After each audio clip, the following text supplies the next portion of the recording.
Hey you guys, it's Peter, and welcome to my channel, Peter Watches TV, where I watch all the television shows. I watch all the reality TV shows, all the true crime TV shows, and documentaries and series, and I watch all the trending shows on Apple and Netflix, and then I come over here and I talk about them. A little unknown fact, or a pretty known fact for most of you that started with me back when I started this channel over a year ago, is that when I started this channel, I wasn't doing true crime, I wasn't doing limited series on Netflix and Apple, I was just doing reality TV shows, and I was covering a lot of housewives at that time. I actually started this channel thinking that I was going to do, be a Bravo channel and cover a lot of the Bravo shows, like the Housewives, and do a lot of drama with that. But since I already have a drama channel called Peter Mon, where I cover influencer drama, I wanted to do something different. And so over time, I changed this channel, and I started just reacting to any TV show that I watched. For example, last night, I binge-watched the entire #1 show on Netflix right now, which is called A Man on the Inside with Ted Danson. It was fantastic. I would highly recommend that show, and I will be doing my reaction to that show over here tomorrow or Monday. Well, Monday is Sister Wives, so over here tomorrow or Tuesday, I will be doing my reaction to that show. I have so many shows that I want to react to that I finished in the last couple days. But back in the day, I did a lot of Housewives videos, and I haven't done a housewife video in quite some time. And whenever I ask you guys, what's a show you would regularly like me to cover every week? Right now, I'm regularly covering Sister Wives every week on Mondays. And on Wednesdays, I'm regularly covering 1,000-Pound Sisters. And so I've asked you guys, what are other shows, other reality shows that you guys would like me to cover? And people always ask me to talk about the Housewives. So a little background information before I get into this. My husband and I are heavy, and all of my friends, we are heavy Bravo fans. We are huge Bravo fans. We watch a lot of Bravo shows over here. I don't even know that I can list all the Bravo shows. I watch Southern Hospitality. I've never watched Southern Charm. I watch Below Deck Mediterranean. I've never watched the entire Below Deck. So Below Deck and Southern Charm are two shows that in 2025, my plan is to binge, and by next fall, when the seasons come out, I will have been caught up and watched all those shows. I've watched most of the Housewives. I've watched the legacy ladies of The Real Housewives of New York. I've watched almost every season of Orange County. I've watched almost every season of Beverly Hills. I've watched every season of Salt Lake City. I've watched every new season of New York. I've watched almost every season of Atlanta. I watched most of the seasons of Dallas with my husband because he watched it, so I would watch it in the background or sit down and watch it. I'm trying to think of what other cities am I forgetting. The Miami, I've watched almost every season of Miami. I think I have a season and a half to catch up with on Miami, and then I've watched the current seasons, but it's like half of 4 and season 5. I still have to catch up, but I've watched all the old seasons and the newer seasons of Miami. The only two seasons of two franchises that I haven't watched of Housewives is New Jersey and Potomac. And those are the two that get recommended to me the most. Those are actually my best friend Tanya, those are her two favorite franchises of the Real Housewives franchise. The two favorite cities are Potomac and New Jersey. My friend Nikki loves Potomac. And so in January of 2025, I've got several Bravo shows that I want to catch up on. I want to watch Southern Charm, Below Deck, the original. I want to watch Real Housewives of Potomac and Real Housewives of New Jersey, and then I will be completely caught up and ready to go to BravoCon next year. BravoCon didn't happen this year, but this weekend, my friend Tanya just said to me last night, why did we not go to Miami for Bravo Fanlicious, or whatever it's called down there? They're having a mini BravoCon in Miami this weekend, so I wish we had gone.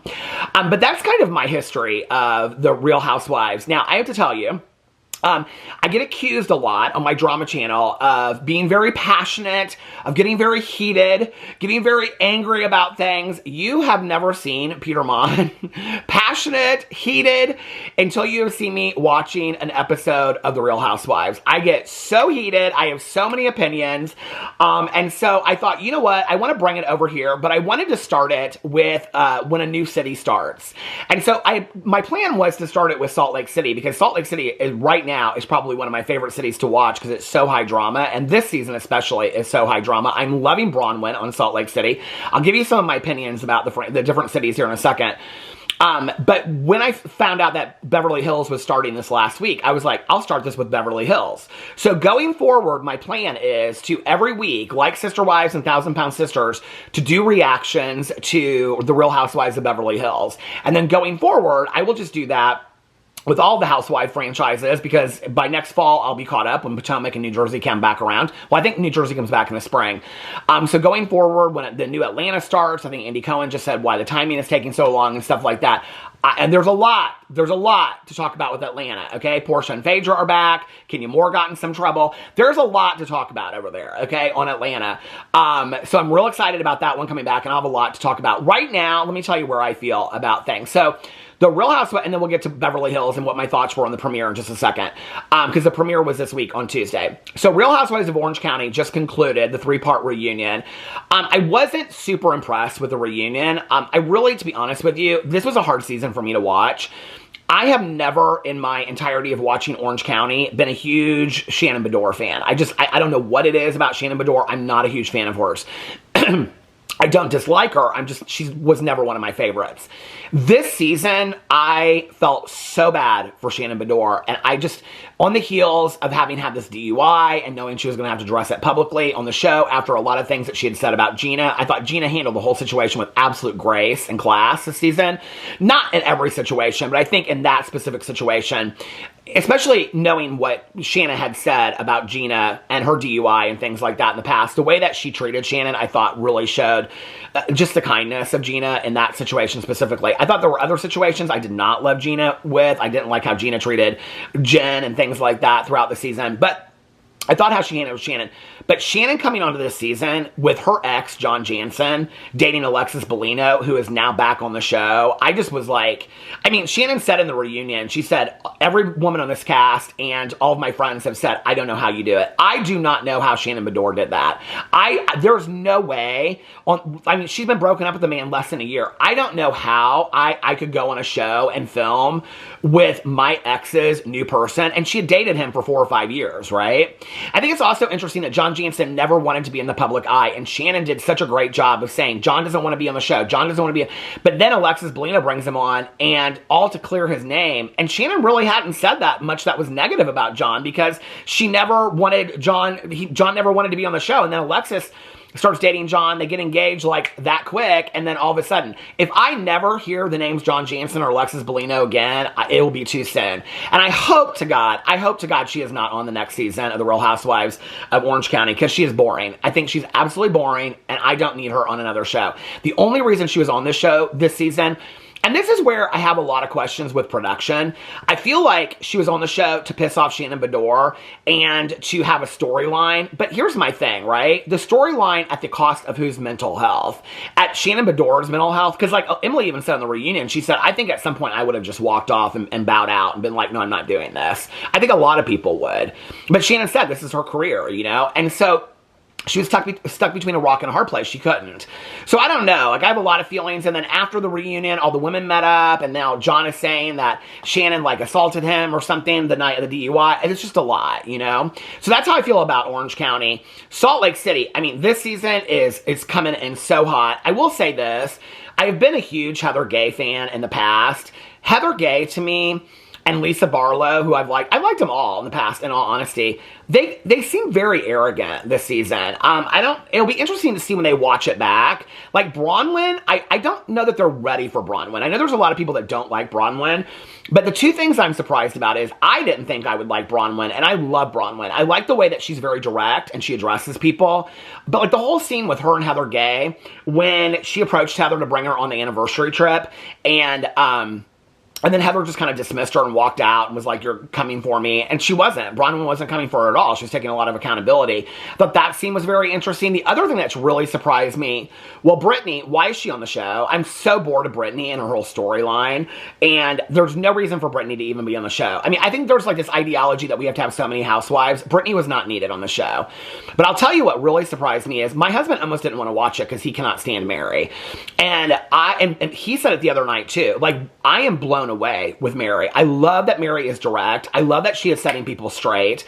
I love that she, like, when Heather Gay walked in and she said hi to everybody except for Bronwyn at the party this week, that Mary said, aren't you going to say hi to Bronwyn? Like, I love that she is that direct with people. She stands up. She is the epitome of when you see the meme on Instagram, you know, pick people that will stand up for you in rooms you're not in. That's Mary. That's Mary Cosby. That's who she is.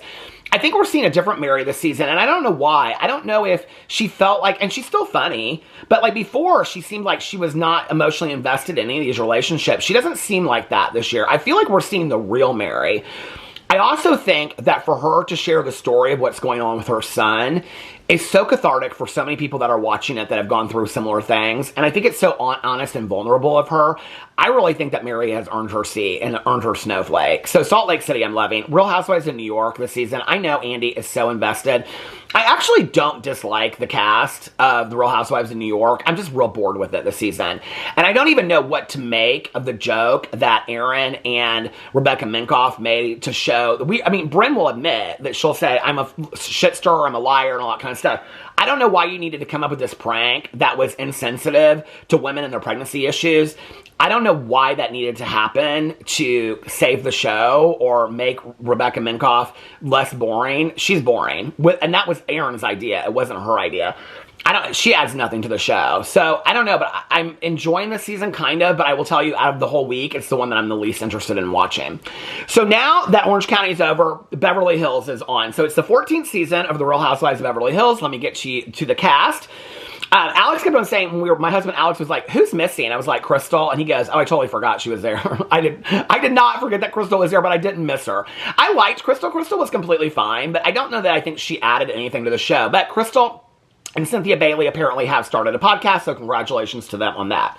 So the cast this season is Kyle Richards, who is back, Erica Girardi, Dorit Kemsley, Garcelle Bouveau, and Sutton Strack, and then the new housewife, who is Bo St. John. And I love her so much. I love her because I think she said right out of the gate that her and like Dorit connected right away. They don't show her to the very end because Sutton, so the whole thing is around Sutton having this surrealist party. That was the whole thing, which I thought was so interesting that they were all passing judgment on who was the most surrealist when most of them weren't anyway.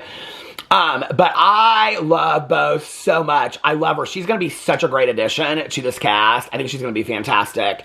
I had heard some things about this season before it started. So some of the things I wasn't really surprised.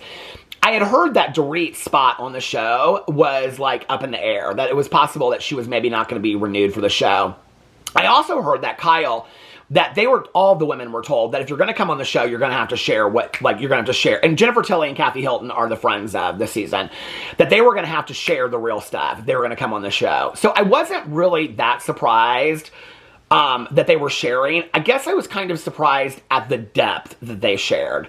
Dorit went in and she started, right out of the gate talking to Erica about her separation from PK, which was sad to me. I don't know, I'll be honest with you, like last season, because Erica had said at BravoCon the next couple she would see split, but then she kind of took it back and she said, she just threw that out there. So I didn't really think there was much that was wrong. I keep up with some of the gossip stuff, but not a lot of it.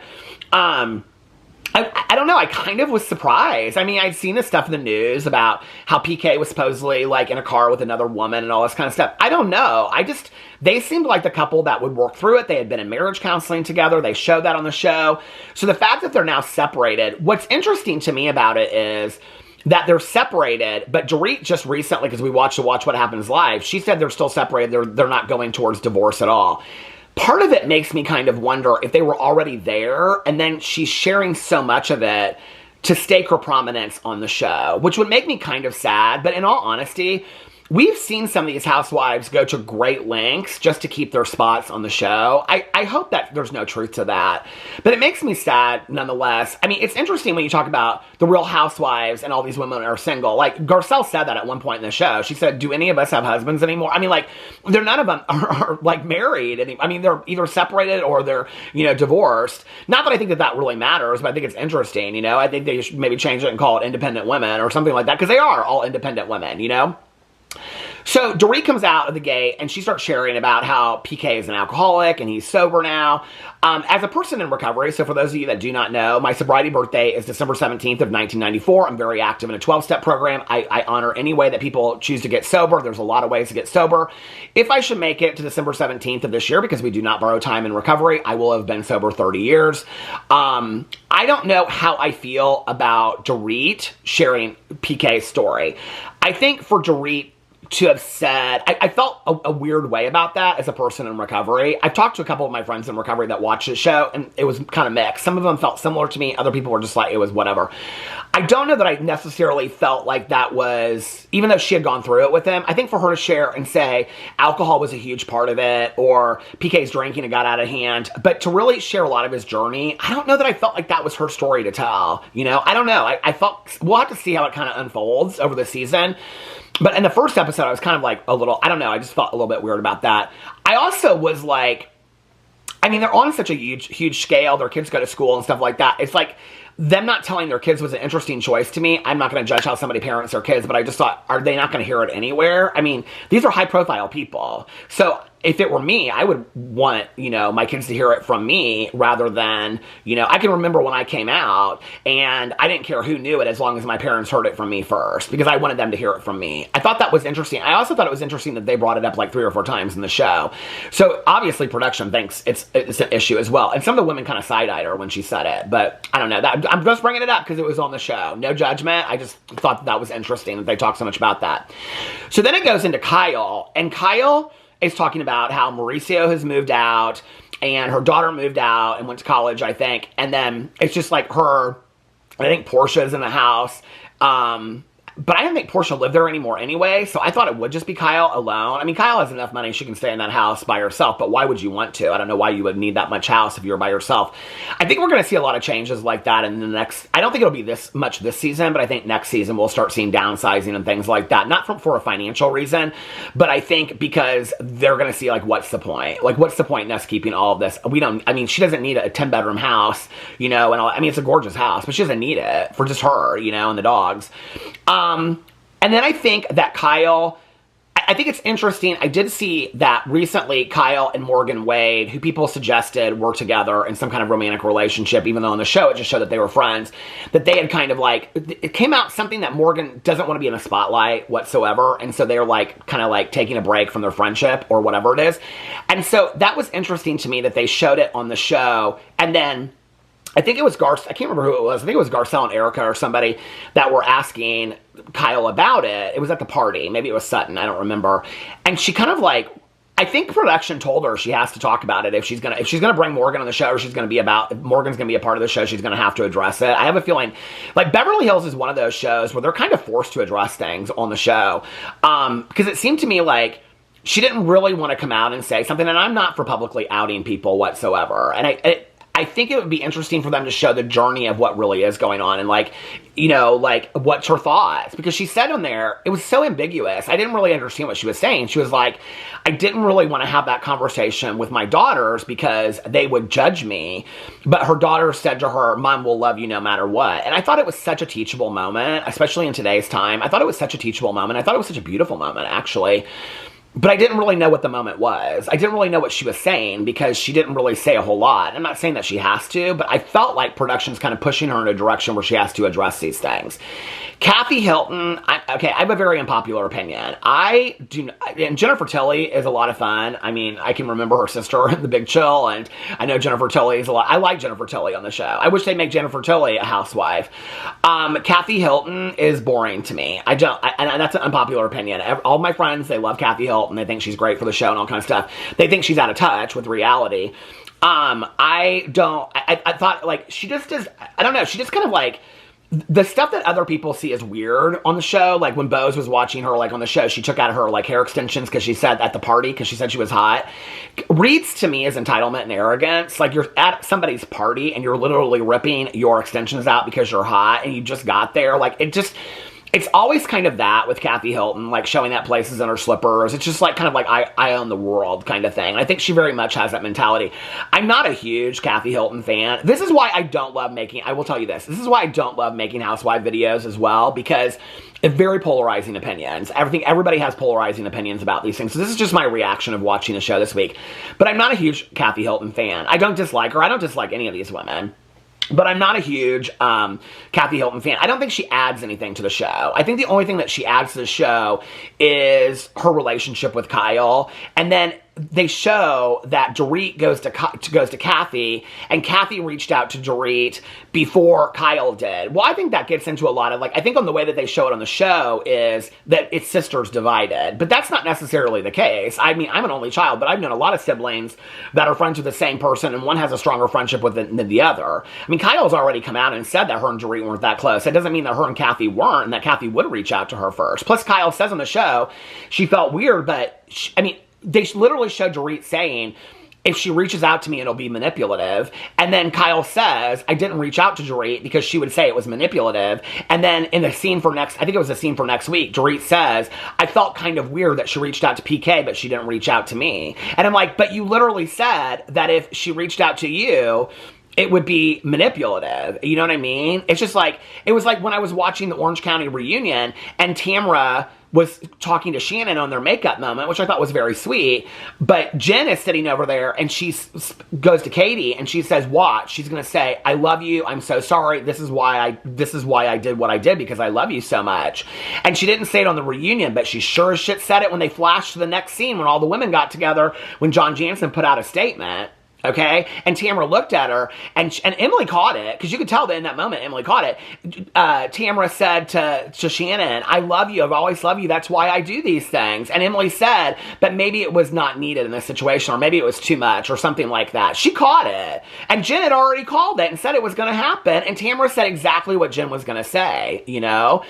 So for Dorit to say that, when she previously said if she had reached out to her, it was manipulative. It was like Kyle was like in this fucked position. It was like, if I do, I'm screwed, and if I don't, I'm screwed. And that's exactly what Dorit showed. But Dorit's coming into this season, like, she's already said, like, I'm a badass, you're gonna get me, blah, blah, blah, whatever. Like, and like she said on Watch What Happens Live, like, she rides hard the whole season, okay? Okay. Fine. Kyle Richards is not somebody that's gonna take it. I think Kyle Richards is somebody... And I'm not a super fan of Kyle Richards, but I do think that she's somebody that thinks through a lot.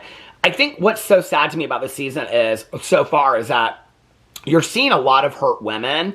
And then, I mean, even Erica is still going, we know the trial, you know, all that kind of stuff that's come out about it. It's like, you have Erica that's hurt, you have Kyle that's hurt, you have Dorit that's hurt, and then you have these women observing it, making judgments about it. And I don't know, it makes me feel like it's going to be kind of a very sad season. I have heard it's not a season of healing. I've heard it's a very painful season. I don't love watching pain with the housewives. I love watching the fun drama. I don't love watching the pain. So anyway, that's what I thought about the Real Housewives of Beverly Hills this week. Let me know what you thought in the comment section below. I love you guys, and I will see you tomorrow. Bye.